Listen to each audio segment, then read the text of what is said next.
So now we're going to go to something called Composite Auto. That's this third column.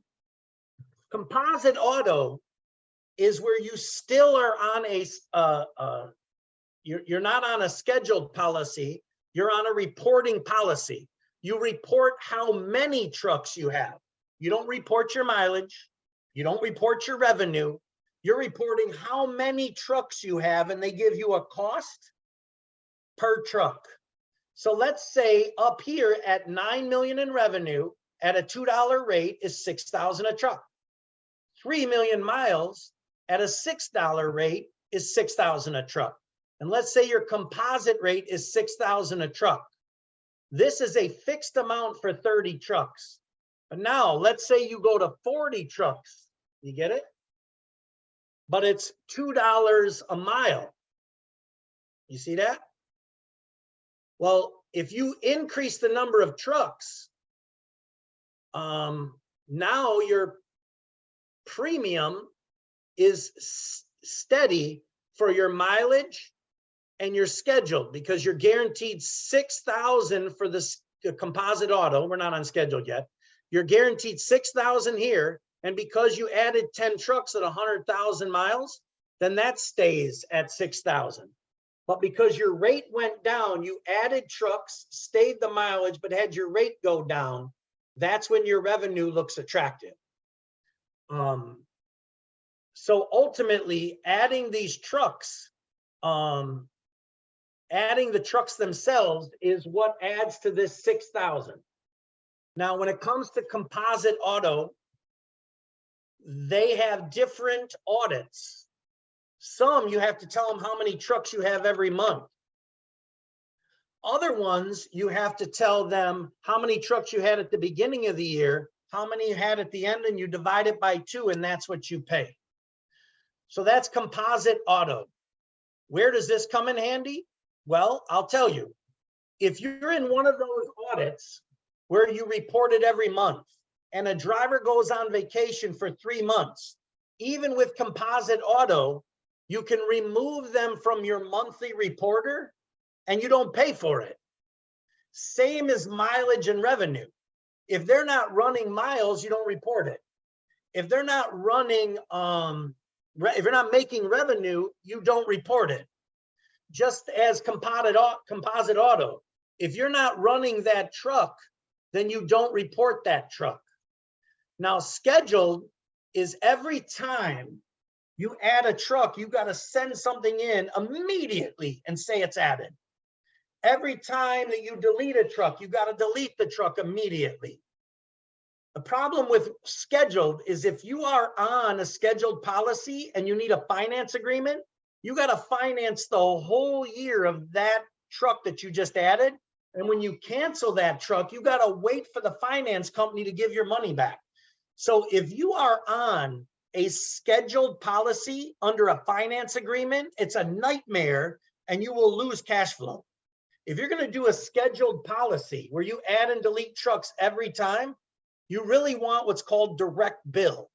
That means as you add and delete the trucks, they'll automatically adjust your bill and you don't have to wait for the finance company to give your money back. But if you forget to add a truck, you're in big trouble because the market could have an issue with that. Whereas composite auto, you just report the vehicles either monthly or yearly.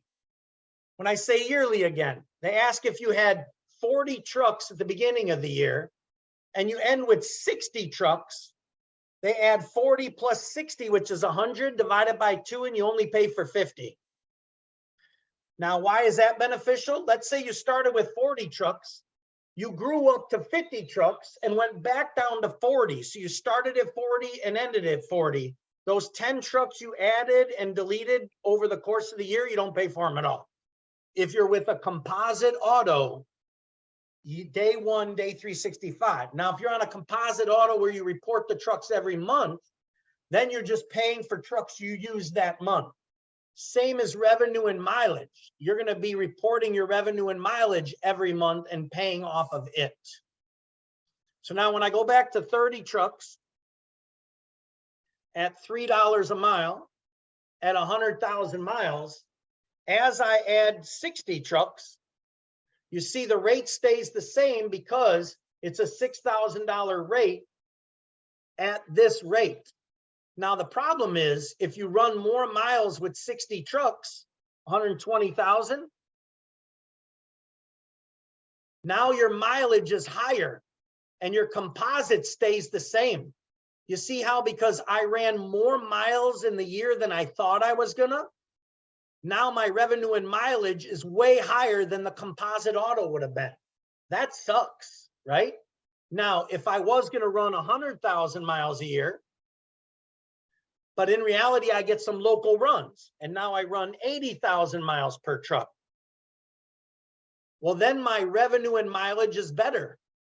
So if you start out on equal playing field with your quote and you're like, I don't care if it's revenue or mileage or composite auto, doesn't bother me. I don't care.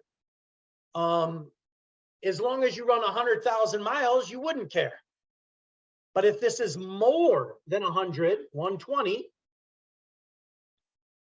well, then your revenue and mileage is worse than the composite or even the schedule. If you run less miles based on the revenue,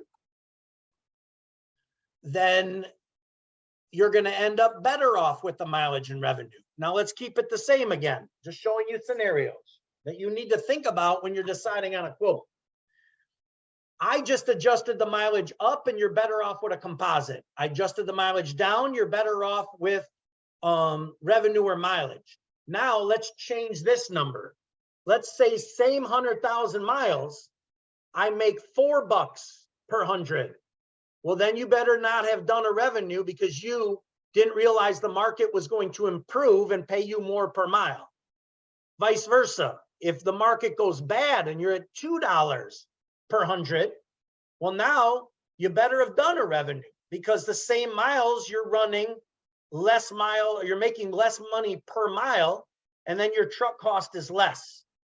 Did you learn something from that video? Good. Then your next step is to click on the button on your screen. Sign up for a free online event, especially for truckers. Why? Because it's free, and you'll discover how to lower your expenses and increase your profit. Make your company DOT proof. I'll see you there.